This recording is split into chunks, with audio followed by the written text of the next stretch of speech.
They stopped hunting. They started farming.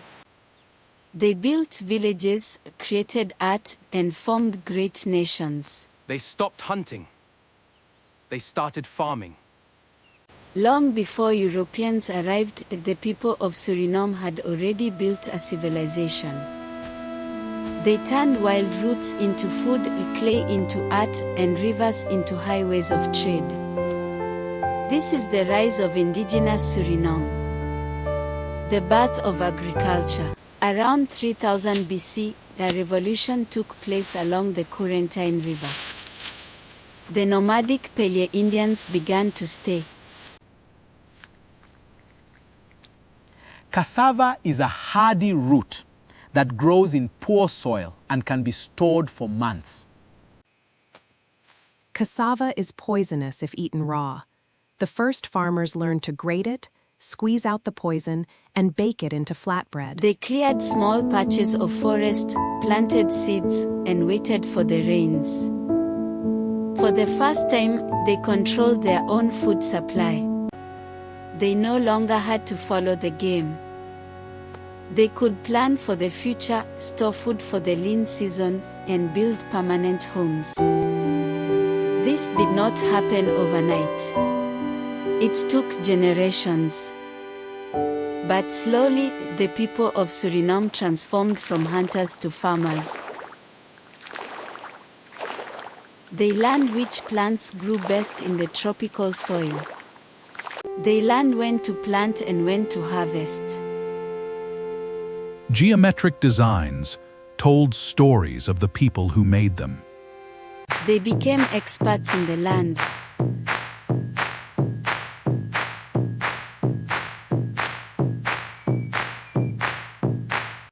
Grantanji, Grantanji, Grantanji. Me lobby you. The most important crop was cassava, a hardy root that grows in poor soil and can be stored for months. They lived in harmony with nature and resolved conflicts through negotiation, not violence.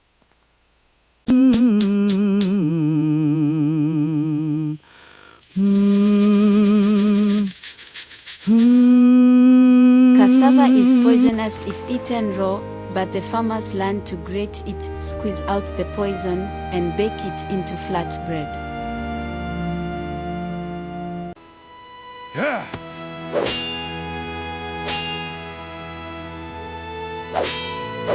Cassava became the foundation of the Surinamese diet.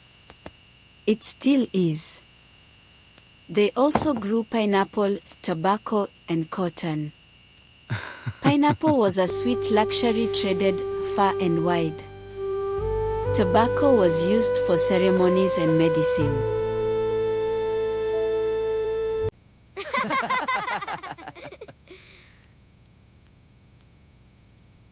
Cotton was spun into thread and woven into cloth, bags, and hammocks.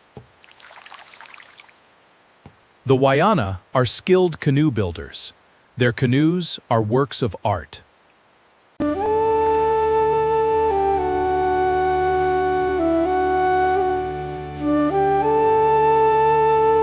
Cotton became a form of wealth. These crops were traded up and down the rivers for fish, pottery, and stone tools.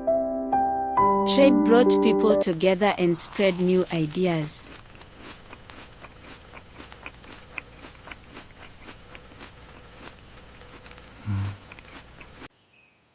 Today, we preserve our languages, traditions, and knowledge, living cultures, guardians of the forest. Pottery and trade, art and commerce with a stable food supply. Came time, and with time came art. The first potters dug clay from the riverbanks, shaped it by hand into pots, bowls, and cooking vessels, then fired them in open pits. They decorated their work with geometric designs, animal motifs, and symbols. Each piece was unique. Beautiful pottery led to trade. villages exchanged their wares along the rivers. Canoes carried pots, baskets, and cotton cloth from one community to another. Pottery styles spread across the region. People no longer had to make everything themselves, they could trade for what they needed. These connections were not only economic, they were social and cultural. People sang, danced, told stories, found partners, and formed alliances. The savannah became the heart of a growing network of communities. A civilization was taking root. The great nations, Arawak and Carib. Among the most influential nations were the Arawak and the Carib. The Arawak were peaceful farmers who lived in settled villages along the coast and rivers. They lived in large communal houses called molokas. They wove beautiful cotton cloth and created intricate pottery. They believed in living in harmony with nature and resolved conflicts through negotiation, not violence. To the east, the Carib emerged as powerful navigators. They traveled in large dugout canoes, some as long as 50 feet, carrying up to 50 warriors. They expanded their influence through trade and, at times, conquest. The Carib language became the common tongue across the Caribbean and the Guianas.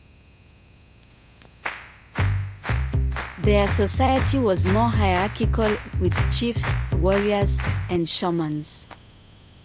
These two groups shared the land, sometimes trading, sometimes clashing. Their interactions shaped the cultural landscape of Suriname for centuries. The great nations, a trio and Wayana.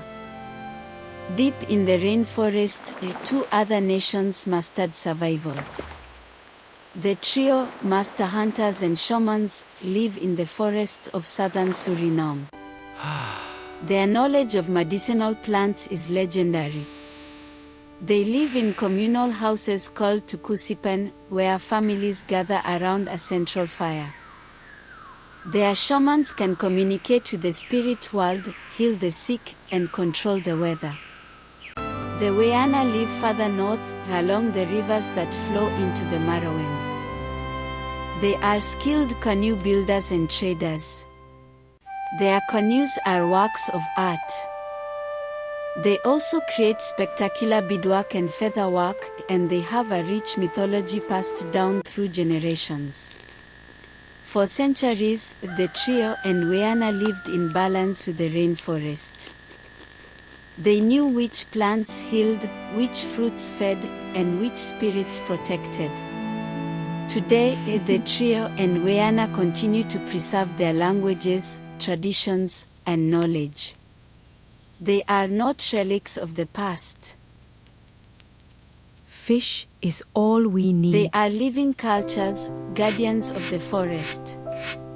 This is the rise of indigenous Suriname.